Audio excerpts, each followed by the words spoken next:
नमस्कार, मैं हूं श्वेता सिंह और आप देख रहे हैं आज तक। असम की चाय है, चाय पर चर्चा है। असम में चुनाव है, प्रधानमंत्री चाय वाले हैं। कांग्रेस की ओर से प्रियंका वाड्रा यहां आकर चाय बागानों का दर्द बांटती हैं, चाय की पत्तियों को तोड़कर। यानी मुद्दा चाय तो है, चाय के साथ कुछ और मुद्दे भी हैं, चुनावी चाय पर चर्चा भी है। लेकिन उस चाय की जो सियासत का एक एक घूंट सब पीना चाहते हैं, कितनी मिठास किसके लिए है, मुद्दे क्या कह रहे हैं, सबसे बढ़कर बात ये कि लोग क्या कह रहे हैं। आज असम चुनाव पर श्वेत पत्र।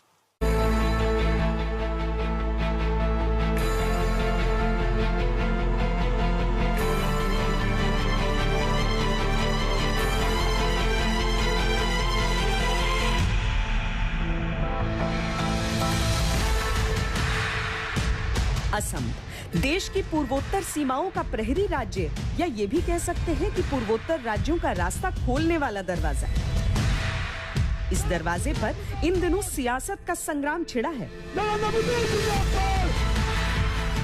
मुद्दों की होड़ लगी है कि कौन इस दरवाजे को बहुमत की चाबी से खोलकर अपनी सत्ता स्थापित करेगा।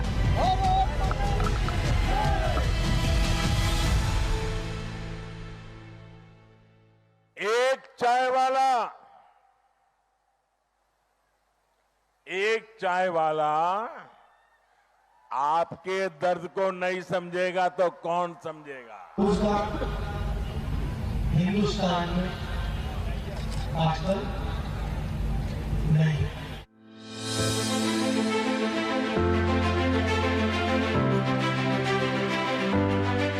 2011 की जनगणना के अनुसार यहाँ की आबादी 3 करोड़ से अधिक है। 2020 की अनुमानित आबादी 3.5 करोड़ से ज्यादा हो चुकी है। आजादी के बाद से पूर्वोत्तर के सबसे बड़े राज्य असम पर सबसे लंबे और सबसे अधिक समय तक कांग्रेस का शासन रहा। एक बार जनता पार्टी की सरकार बनी, 2 बार असम गण परिषद की भी पूर्णकालिक सरकार बनी। 2016 में पहली बार बीजेपी ने असम में अपनी सरकार बनाई। क्षेत्रीय और जातीय अस्मिता से जुड़े कई आंदोलनों की धरती वाला असम आज मुद्दों के शोर में अपने लिए क्या मुद्दे चुन रहा है। संस्कृति और सभ्यता के अपने पुरातन मानकों से रत्ती भर भी न डिगने वाला असम आधुनिकता के साथ तालमेल बिठाते हुए अपने भविष्य के लिए क्या सोच रहा है। बदलती सरकारों से असम ने क्या खोया, क्या पाया, चुनावी बेला में ये सवाल अहम है और असम के लोगों की राय सबसे अधिक महत्वपूर्ण। हम लोग को जो दुख है वो तो हम लोग के मन आजमाता है ना, कैसे लगता है कैसे नहीं। जो अभी सैलरी जो है हमको डेली 167 मिलता है, 167 ना हम लोग को क्या होगा, हम लोग को खुद को खाने का नहीं मिलता है। वो कितना करके खाने से वो होगा हम लोग को। अभी तो होटल में जाने से तो 100 रुपया लग जाता है एक टाइम का। इसीलिए हम लोग को ये सरकार जो आया है, बीजेपी सरकार रहा, वो बोलता रहा ना, बोला 51 कर देगा बोल के, किंतु किया नहीं अभी तक। अभी तो इलेक्शन भी आ रहा है। जो सरकार अभी आता है इलेक्शन में, हम लोग को समस्या तो समाधान करेगा, उसी को हम जिता देंगे। भारत माता की।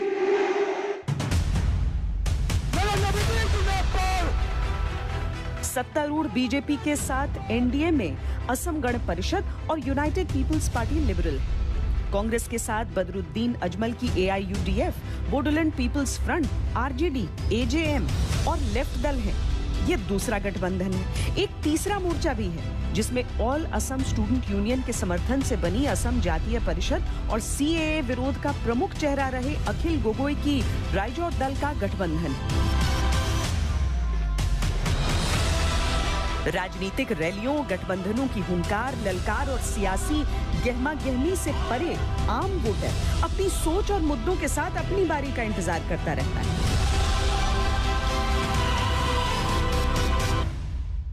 टेढ़ी मेढ़ी पगडंडियों से होकर जब हम चाय बागानों में पहुंचे तो चुनावी चाय में उबाल कितना है इसका अंदाजा लगना शुरू हो गया। बागान मजदूरों की आबादी असम की कुल आबादी का 17% है और यह असम की कुल 126 विधानसभा सीटों में से कम 40 सीटों पर हार जीत तय करने में निर्णायक होती है।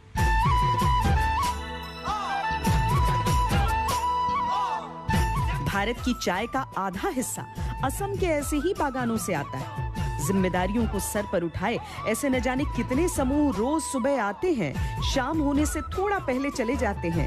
इसी आने जाने के बीच पीढ़ियां बीत जाती हैं। जीवन बिता दिया किसी ने अभी अभी जीवन को समझना। हम लोग का हफ्ते ही में होता है। कितना मिलता है एक दिन का? एक दिन का 175 ऐसे मिलता है हम लोग का। 175 रुपया पूरा पड़ता है आप लोगों को? नहीं पड़ता है, 2 दिन काट के रख देता है, अगला सप्ताह में दे देता है। पैसा बढ़ना चाहिए। पैसा तो बढ़ना चाहिए। और काम कितने बजे से कितने बजे करना पड़ता है? 7 बजे सुबह आने पड़ता है इधर में। 5 बजे छुट्टी दे। सुबह से 8 बजे से शाम 5 बजे तक। अच्छा, कितना पैसा मिलता है एक दिन का? एक दिन का तो 175 मिलता है। कैसे चलता है घर? कैसे ऐसे ही चलता है, क्या करेगी। चलने से तो बहुत कष्ट होता है, क्या करेगी, चलना पड़ता है। चलाते हैं कैसे? बहुत मुश्किल होता होगा। हाँ, मुश्किल होता है। बढ़ाना चाहिए पैसा इसका। हाँ, बढ़ाना चाहिए तो कुलाते ही नहीं है इतना पैसा में। बच्चा लोग को पढ़ाने लिखाने भी नहीं सकता है। भात के साथ भात ही खाएगा, क्या खाएगा। मछली उछली तो सपन में मिलता है, कभी कभी सप्ताह में एक दिन। नहीं तो सपने में नहीं, सप्ताह में एक दिन मिलता है। कम दरमा में नहीं चलता है ना घर, बच्चा लोग को स्कूल ही नहीं भेज सकते तो क्या करेगी, हम खाएगी क्या और रखेगी क्या। ये मामूली से दिखने वाले चेहरे असम चुनावों में कितने जरूरी हो जाते हैं, ये सियासत खूब समझती है।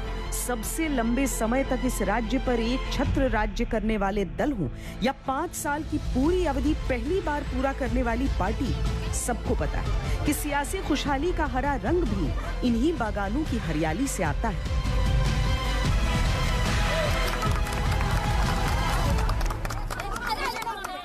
यहाँ की प्रगति का एक बहुत बड़ा केंद्र असम के चाय बागान भी है।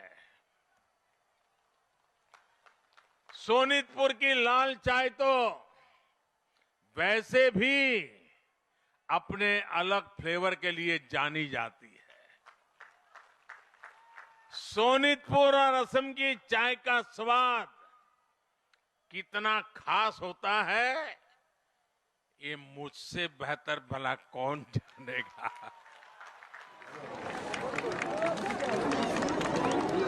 इसलिए मैं हमेशा से चाय वर्कर्स की प्रगति को पूरे असम की प्रगति से जोड़ करके ही देखता हूं। तो जब हम कहते हैं कि चाय के बागान में आपको 365 का वेतन मिलेगा, इसका ये मतलब नहीं है कि जो चाय बागान चलाते हैं, जो कंपनियां हैं, उनका नुकसान होगा। इसका मतलब ये है कि जो कंपनियां देती हैं उसके अलावा सरकार आपको मदद करेगी ताकि आपके कुल मिलाकर 365 रुपए हो। इनके सपने अनमोल हैं, लेकिन ये चंद रुपए के मोल के लिए भी तरसते रहते हैं।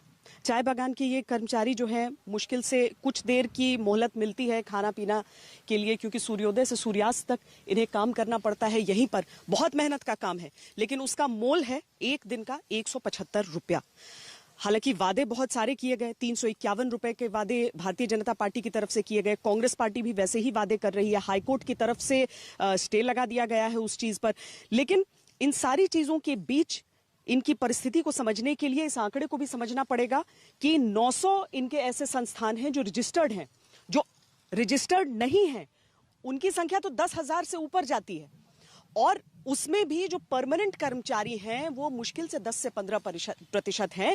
बाकी जो हैं उन पर तो नियम कानून भी लागू नहीं होते हैं, यानी अगर आप एक दिन के लिए नहीं आ रहे हैं तो सीधे तौर पर आपके पैसे कट जाएंगे। कई सपनों को कुचलते हुए, रौंदते हुए जिंदगी भर इन सब ने देखा है। अब कुछ राजनीतिक वादे भी देख रहे हैं, वरना तो अंग्रेजों के शासनकाल से इनके प्रताड़ित होने की बातें ही की गई। 300 से ऊपर कर देंगे, आपको लग रहा है हो जाएगा 300 से? होना चाहिए, मैंने आमदनी होना चाहिए। कठिन लग रहा है? कठिन लगना है। होना तो चाहिए, हमको चाहिए। नहीं होने से क्या होगा, इतना कम दरमा में नहीं चलता है ना घर।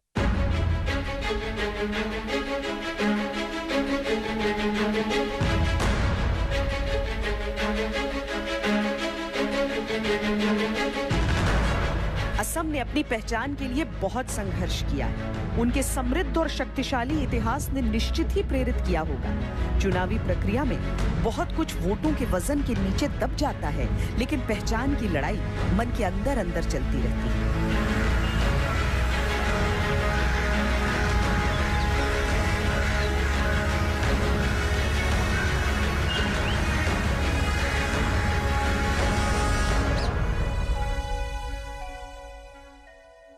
ये अहोम योद्धा लसित बोरफुकन की प्रतिमा है और असम के उस गौरव का प्रतीक है जो इस बार चुनावी मंच से बार बार जिक्र पा रहा है। दरअसल मुगलों ने यहां पर 17 बार आक्रमण किया था, लेकिन इस महान योद्धा के पराक्रम के कारण ही और इनके नेतृत्व के कारण ही जो अहोम समूह थे, जो योद्धा थे, उन्होंने मुगलों को यहां पर पांव धरने तक नहीं दिया गया। अब वही पराक्रम, वही अध्याय, वही कहानियां चुनावी मंचों पर जगह पा रही हैं।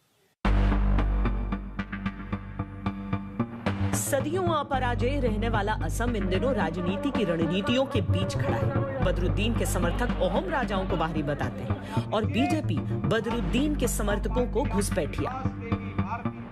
मित्रों, कांग्रेस पार्टी को आपका दिया हुआ एक एक वोट बदरुद्दीन अजमल को मिलेगा और बदरुद्दीन अजमल को मिला हुआ एक एक वोट आसाम को घुसपैठियों से भर देगा।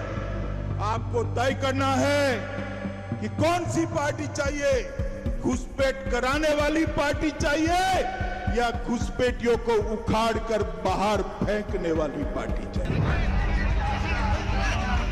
बीजेपी के इन आरोपों के बाद कांग्रेस सांसद और चुनाव प्रचार समिति के चेयरमैन प्रद्युत बोरदोलाई का ये कहना पड़ा कि भविष्य में अगर बदरुद्दीन अजमल की पार्टी किसी तरह की सांप्रदायिक गतिविधियों में पाई गई तो कांग्रेस उससे गठबंधन तोड़ लेगी। यहाँ सवाल ये है कि भविष्य की बात जब आई तो ऐसा अतीत क्या रहा है AIUDF का जिसको लेकर इतना हंगामा है। असम की मौजूदा राजनीति में बदरुद्दीन सांप्रदायिक राजनीति की धुरी है और इसी धुरी पर बीजेपी अब कांग्रेस की राजनीति को जमकर घेर रही है। जिसने घुसपैठ का समर्थन किया है, कांग्रेस उसके साथ मिलकर के एक महाजोध बना करके चुनाव को प्रभावित करने का कुत्सित प्रयास कर रही है। अब जरा अभी फोन लगाइए, आप लोगों को खबर मिलेगा हेमंत तो पागल हो गया, अमित शाह बेहोश हो गया। कांग्रेस के पूर्व मुख्यमंत्री तरुण गोगोई बदरुद्दीन की पार्टी को हमेशा सांप्रदायिक मानते हुए निश्चित दूरी बनाकर रखते थे। कांग्रेस ने इन चुनावों में गठबंधन किया तो ये गठबंधन सीधे बीजेपी के निशाने पर है और आरोप सांप्रदायिक राजनीति के समर्थन का है।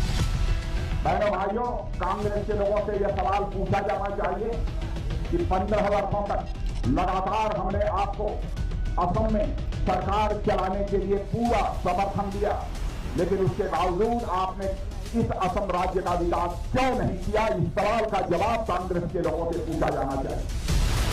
दरअसल असम की कुल आबादी में मुसलमानों की संख्या 34% है।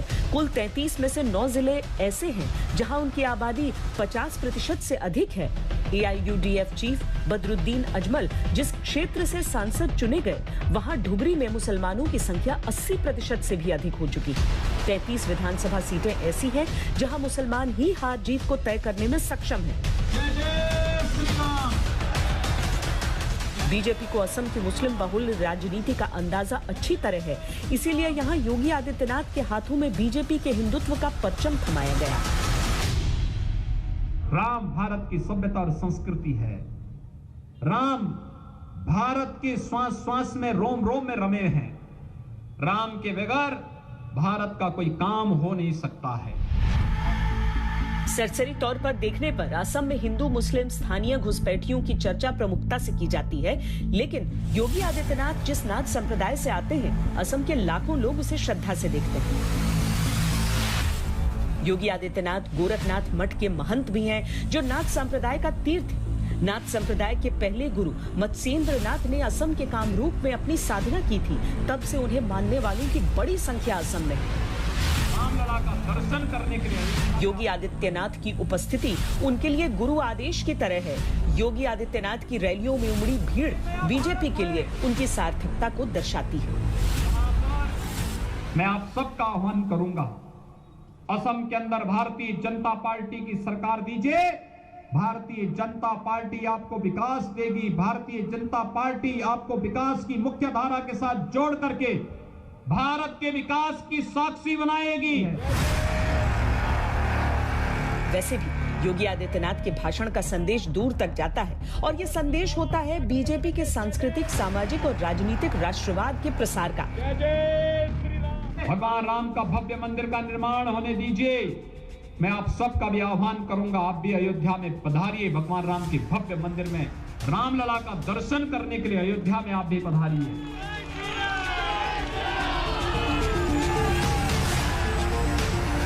असम के माथे पर सांस्कृतिक और सामाजिक विभाजन के गहरे जख्म लगे। जुलाई 2012 में असम के कोकराझार में हुआ सांप्रदायिक दंगा देश के सबसे खौफनाक दंगों में शुमार किया जा सकता है। ये दंगा स्थानीय जनजातियों और बांग्लादेश से आकर बसे मुसलमानों के बीच हुआ। इस दौरान सैकड़ों घर आग की भेंट चढ़ गए। 80 से अधिक लोगों की मौत हुई। 4 लाख से ज्यादा लोग घर से बेघर हो गए। जुलाई 2012 में ही इन दंगों से ठीक पहले 1000 बांग्लादेशी मुसलमानों की भीड़ पर यह आरोप लगा था कि उन्होंने पुलिस वैन से खींचकर 4 स्थानीय जनजाति के युवकों की नृशंस हत्या की थी। ये दंगे धार्मिक विभाजन की एक ऐसी लकीर बने जो समय के साथ चौड़ी होते होते अब खाई बन चुकी है।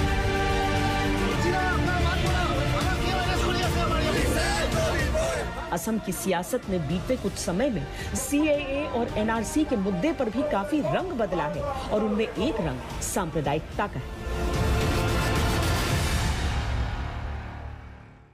राजनीति की सफलता इस बात में है कि जो मंच के मुद्दे हैं वो आम जनता के मुद्दों से मेल खाएं। अभी एक ब्रेक के लिए रुक रहे हैं। ब्रेक के बाद कुछ और मुद्दों पर चर्चा। आप देखते रहिए श्वेत पत्र। असम में CAA से ज्यादा बड़ा मुद्दा रहा है NRC। हालांकि CAA के बाद जो यहाँ पर एजिटेशन चला, जो विरोध प्रदर्शन हुआ, उसके बाद यहाँ पर 2 पार्टियों का, राजनीतिक पार्टियों का जन्म भी हुआ, जो कि इस बार बीजेपी कांग्रेस का जो महागठबंधन है वे और तीसरे मोर्चे के तौर पर वो दोनों पार्टियां एक साथ नजर आ रही हैं। लेकिन इसके बावजूद पार्टियां CAA को मुद्दा बना रही हैं, NRC को मुद्दा बनाने में सब विफल रहे।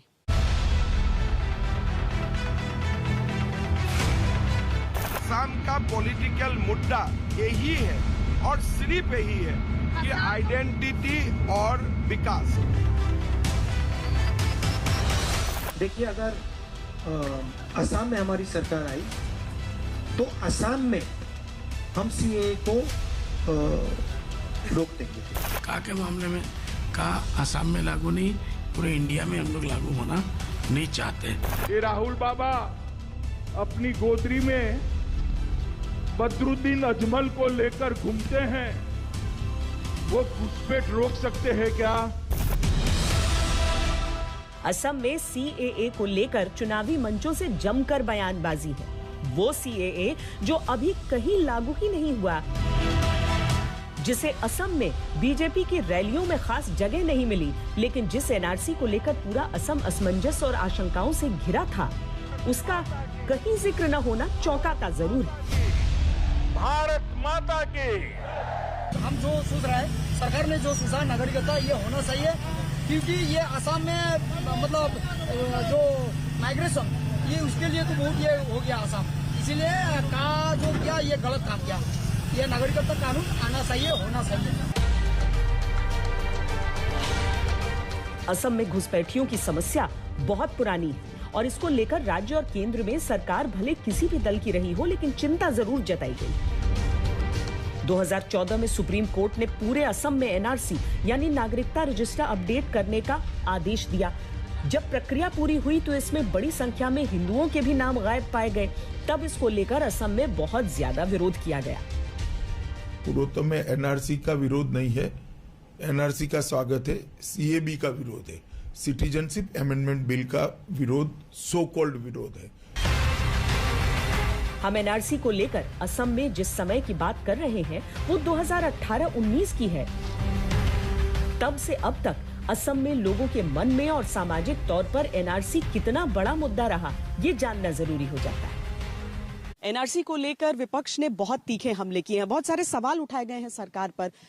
कि किस तरीके से ये पक्षपात भरा रहा है। सरकार ने कहा थोड़ी देर इंतजार करना चाहिए, लेकिन इतने इंतजार के बाद क्या हुआ? क्योंकि इस तरह के मोहल्लों में कई घर ऐसे हैं, खासकर यहाँ पर, जहां परिवार के चंद सदस्यों का नाम आया लेकिन बाकी सदस्यों का नाम सूची में शामिल नहीं हुआ। आज यहाँ की परिस्थिति बहुत हद तक बताएगी कि क्या वाकई चुनावों में ये मुद्दा बनेगा। ये गुवाहाटी का लाल गणेश इलाका है, जहां पर एनआरसी को लेकर काफी असमंजस की स्थिति कई दिनों तक बनी रही थी। इनमें से बहुत से लोग एनआरसी की जद्दोजहद से गुजरे हैं। अब चुनाव है तो वो क्या सोच रहे हैं और क्या सब कुछ ठीक हो गया है? एनआरसी को लेकर शुरुआत में बहुत सारी बातें हुई, लेकिन आज जमीन पर क्या स्थिति है?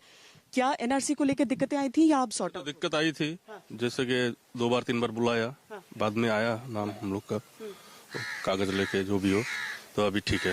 अब घर में सबका मोटा-मोटी हो गया, सबका मोटा-मोटी हो गया। तो मतलब शुरू में लगता था ऐसा कि कहीं दिक्कत हो जाएगी, क्योंकि बहुत सारी बातें हो रही थी। शुरू में तो ऐसा लगा था, फर्स्ट में नहीं आया था, सेकंड लिस्ट में आया नाम, आ गया।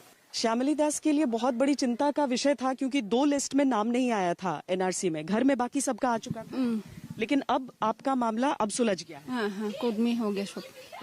कोर्ट जाना पड़ा इन्हें, लेकिन कोर्ट में जाने के बाद अब एनआरसी में नाम आपका आ जाएगा। अच्छा, ठीक है। तो अब शांति है आपको? हाँ, नींद नहीं आता, खाना पीना बंद हो गया, ये सब अभी ठीक हो गया। अब ठीक लग रहा है।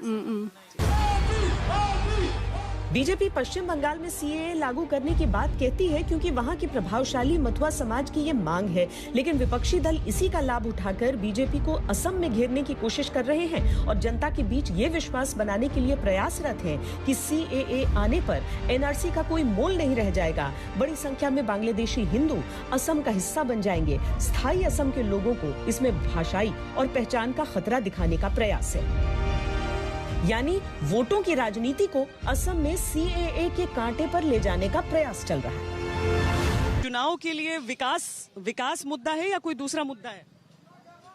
विकास सबसे बड़ा मुद्दा है, और जो विकास आसाम में जो हुआ है 5 सालों के अंदर में, और जो विकास वो आज तक नहीं हुआ, 70 साल में भी और 50 साल में भी।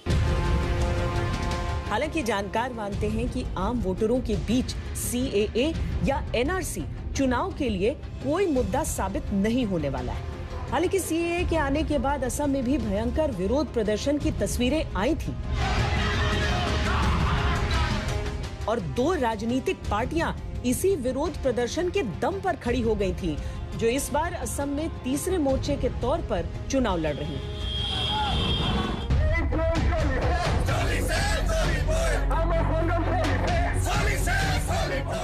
सीएए, एनआरसी और घुसपैठियों के मुद्दे से परे बीजेपी असम में सर्बानंद सोनोवाल के 5 साल के विकास के कामों को लेकर मुखर है। प्रधानमंत्री मोदी से लेकर अमित शाह तक और अमित शाह से लेकर राज्य के नेताओं तक सबको विकास के कामों की लंबी लिस्ट सुनानी होती है। आज असम में नई सड़कें बन रही है, नए फ्लाईओवर बन रहे हैं, नए पुल बन रहे हैं। बरसों से अटके हुए भारत के सबसे लंबे ब्रिज भूपेन हजारिका सेतु का निर्माण किसने पूरा करवाया? भाजपा की ही सरकार ने काम किया।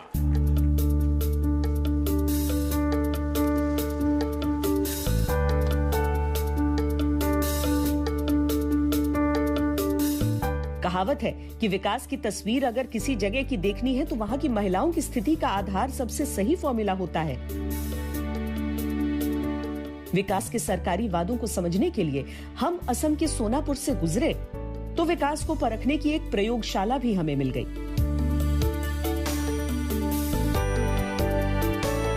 असम के सोनापुर में जुहाल नाम की ये जगह है, बिल्कुल एक ग्रामीण ढांचे में। आप देख सकते हैं कि यहाँ पर खाने पीने की व्यवस्था और बहुत लोग यहाँ पर आते हैं। अब यहाँ पर जो एक अलग चीज नजर आ रही है वो यहाँ पर जितनी भी कर्मचारी हैं वो सारी महिलाएं हैं। महिलाएं यहाँ पर काम कर रही हैं। वैसे तो असम एक महिला प्रधान ही समाज रहा है हमेशा, लेकिन ऐसा रहा नहीं आने वाले दिनों में। क्या सोच रही है आपकी कि मैं यहाँ पर देख रही हूँ, चाहे अकाउंट्स का काम हो, चाहे खाना पकाना हो चाहे सर्व करना हो, सारा काम महिलाएं कर रही हैं। हम लोग का जो शिक्षा है वो महिलाओं को उसी तरीके से साइंटिफिक एजुकेशन उन लोग के पास में गया नहीं है अभी तक। खाली हम लोग लिटरली एजुकेट कर रहे हैं हम लोगों को। स्किल डेवलपमेंट के लिए हम लोग कोशिश नहीं कर रहे हैं। तो ये गांव का जो हवा है, अभी माहौल है, ये महिलाएं देखते हैं कि हम लोग हमेशा समाज से पीछे रहते हैं।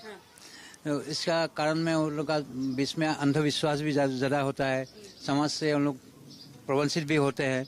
तो इसी कारण से मैं यहाँ का जो गांव का महिलाएं हैं उन लोगों को बोला कि आओ, तुम लोग का जो खाना है ये तो बहुत सुंदर है, अच्छा है खाना, हम लोग क्यों ये खाना को बाहर में नहीं ले जा सकते हैं। मैं देख रही हूँ कि वहाँ आपको गुवाहाटी वगैरह हर जगह से आ रहे हैं यहाँ पर। हाँ, आते हैं यंगस्टर्स खासकर। आप कितने दिन से काम कर रही हैं? हम भी 2 साल से। 2 साल से कर रही हैं। यहाँ पर ये बताइए कि इसके आने से पहले आप लोग अगर काम करना चाहते थे तो काम मिलता था, क्या करते थे? हम लोग पहाड़ में जाता था, पहाड़ में काम करते। अच्छा, आपको अच्छा लग रहा है यहाँ पे काम करना? अच्छा लग रहा है। यहाँ पर आपको जो चीजें दिखती है, जो सिक्योरिटी लड़कियों की, वो सब ठीक है? यहाँ बाहर अच्छी है। अच्छा है? हाँ। अच्छा है। लेकिन यहाँ पर स्कूल्स वगैरह हैं, आपने अपने दोस्त बनाए? कितने दिन से काम कर रही हैं? मैं फिलहाल 5 महीना हुई है यहाँ पे आई हूँ। हाँ जी। अच्छा लग रहा है यहाँ पर? हाँ, एकदम अच्छा लग रहा है। असम में विकास हुआ है? हाँ, कुछ होता रहा है मैडम। किस तरह का? नहीं, रोड वगैरह का और का ये सब तो लग रहा है। असम में हुआ है विकास? हमें तो जैसा पहले वैसे ही लग रहा है, कोई बदलाव नहीं। असम में विकास हुआ है? मेरे हिसाब से तो हुआ है। जैसे जैसे कि रास्ता, सड़क बहुत ठीक हुआ है। सड़क ठीक हुआ आपके हिसाब से? आप लोगों को कुछ बदला दिखता है असम में? हाँ, बहुत देखा है। तो बहुत रास्ता घाट हुआ है, बहुत कुछ हुआ है। चाय से मिलती है ताजगी, लेकिन जो राज्य समूचे देश को चाय वाली ताजगी देता है उसे भी जरा सियासी ताजगी का इंतजार। छोटे से ब्रेक के लिए रुक रहे हैं, आप देखते रहिए श्वेत पत्र।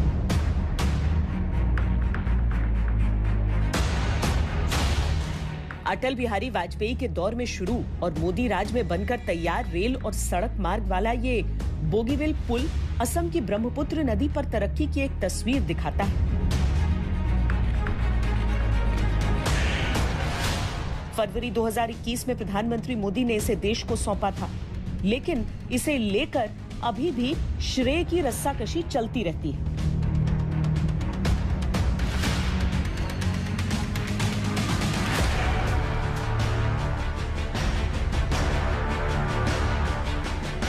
आसमानों की ऊंचाइयों को छूते देश के सबसे लंबे रेल सड़क मार्ग वाले इस पुल ने निश्चित ही विकास के आयाम स्थापित किए, लेकिन एक तस्वीर ऐसी भी है जो चुनावी मुद्दा तो है, सामाजिक चिंता भी है।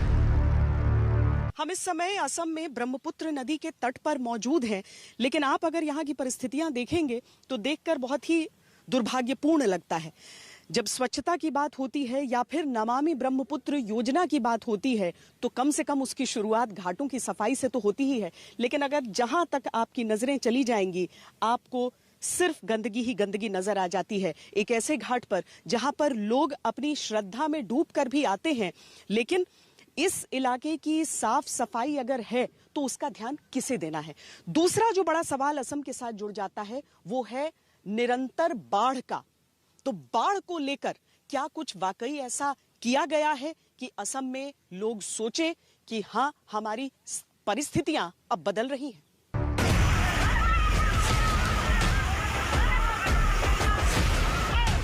ये बीते बरस की तस्वीर है जब ब्रह्मपुत्र नदी ने तटबंधों को तोड़कर तबाही मचा दी।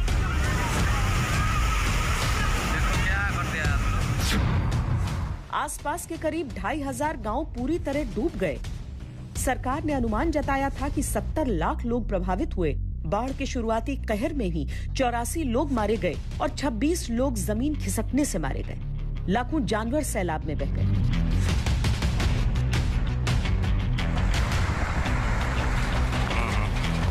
ब्रह्मपुत्र नदी की ऐसी तबाही से असम का इतिहास भरा पड़ा है, लेकिन ये रोका क्यों नहीं जा सकता, ये बड़ा सवाल है। यहाँ पर बाढ़ हर साल एक समस्या है, कई लोग अपनी जान गंवा देते हैं। हेमंत हमारे संवाददाता हैं यहाँ पर और लगातार फॉलो करते हैं कि किस तरीके से चीजें बदल रही हैं या नहीं बदल रही हैं। कुछ बदला है, कुछ निर्माण हुआ है ऐसा? बाढ़ से त्रासदी कम हुई? ये तो इसलिए हर साल ऐसे ही ऐसे ही हो रहा है, क्योंकि ब्रह्मपुत्र ऐसा नदी है जो चाइना से होकर, अरुणाचल होकर, असम और असम से होकर बांग्लादेश पहुंचता है। तो यहाँ पर पिछले सरकार, कांग्रेस की सरकार ज्यादा समय था, पिछले 5 साल से यहाँ पर बीजेपी की सरकार थे, उसने यहाँ पर एक्चुअली परमानेंट सॉल्यूशन के लिए कुछ भी नहीं किया। कोई भी सरकार, कांग्रेस हो या बीजेपी हो, कोई सरकार ने यहाँ फ्लड और इरोशन प्रॉब्लम को परमानेंटली सॉल्यूशन करने के लिए कुछ भी नहीं किया। लेकिन हर साल इसको, फ्लड और इरोशन को कंट्रोल करने के लिए सरकार ने हजारों रुपए खर्च किया है इस पर, लेकिन मेंटेनेंस के लिए, रिपेयरिंग के लिए, लेकिन वो सब कुछ बेकार हो गया। राष्ट्रीय बाढ़ आयोग के अनुसार असम का 31,500 वर्ग किलोमीटर हिस्सा बाढ़ग्रस्त है। ये कुल असम का 40% है।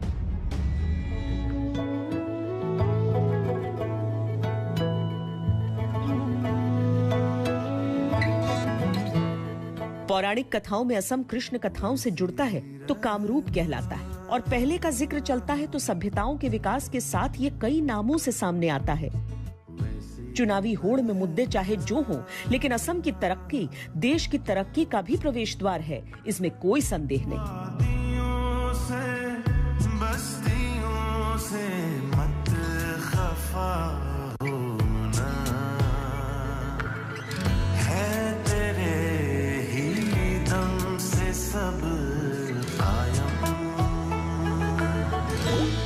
वैसे ही बहना। इकलौती नदी नहीं, नदा ब्रह्मपुत्र, यानी सृष्टि रचयिता, सृष्टि के निर्माता, ब्रह्मा के पुत्र, ब्रह्मपुत्र की इस नगरी में हम इस समय मौजूद हैं। लेकिन ब्रह्मा जी के पुत्र की इस नगरी को भी अपने निर्माण के लिए हर 5 साल पर किसी की आवश्यकता होती है। चुनावी मुद्दों और वादों के बीच से असम की जनता किसे चुनती है, ये देखना होगा। हेमंत कुमार नाथ और कैमरा पर्सन सैयद मोहसिन के साथ मुझे दीजिए इजाजत। देश और दुनिया की बाकी खबरों के लिए आप देखते रहिए आज तक। नमस्कार, मैं हूं अंजना ओम कश्यप। हमें उम्मीद है ये वीडियो आपको पसंद आया होगा। लेटेस्ट खबरों के लिए यूं ही देखते रहिए आज तक, और इस वीडियो के पसंद आने पर लाइक, शेयर एंड सब्सक्राइब करना ना भूलें।